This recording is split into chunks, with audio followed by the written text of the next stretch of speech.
Agriculture book வாங்கியிருந்தேன். அது வந்து இப்ப வந்து நான் ரீட் பண்ணிக்கிட்டே இருக்கேன். நெறைய நாலேட்ஜ் வந்து கெயின் ஆயிட்டே இருக்கு.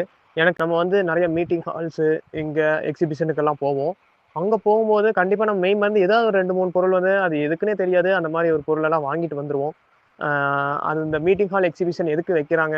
என்ன ரீசன்? அப்படிங்கிறது எல்லாமே வந்து நம்ம அனலைஸ் பண்ணி வாங்கணுங்கிறத நான் பண்ணிட்டு இருந்த தப்பு, மெயின் தப்பு.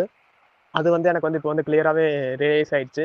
அதே மாரி நம்ம வந்து எவ்வளோ இயர்லியரா நம்ம வந்து இன்வெஸ்ட்மென்ட்ட பெருக்கணும், எப்படியெல்லாம் நம்ம வந்து அ அ மணிய பத்தின மணி நம்ம எப்படிலாம் ஒர்க் பண்ண வைக்கணும் அப்படிங்கிற ஒரு ஐடியாஸ் சின்ன சின்ன ஐடியாஸும் எனக்கு வந்து கிடைச்சிட்டே இருக்கு. எந்த மாரியெல்லாம் நம்ம வந்து எக்ஸ்பென்ஸ் பண்ணிட்டுருக்கோம். அந்த எக்ஸ்பென்ஸ எப்படி பண்ணணும்? எதுக்காக பண்றோம்? அத வந்து நம்ம வந்து கிளியர் அண்ட் கட்டா யோசிச்சு, அது வந்து எப்பவுமே லைபிலிட்டிக்காக நம்ம வந்து அதிக ரிஸ்க் எடுக்கிறத விட, அசட்டுக்காக வந்து நம்ம ரிஸ்க் எடுக்கணும். அத ஃபியூச்சர் யூஸ் வந்து நம்ம வந்து யோசிச்சு பார்க்கணும். அப்படிங்கிற ஒரு பாயிண்ட்டும் வந்து எனக்கு இப்போ இந்த சேஞ்சஸ் குடுத்துட்டு இருக்கு கோச்.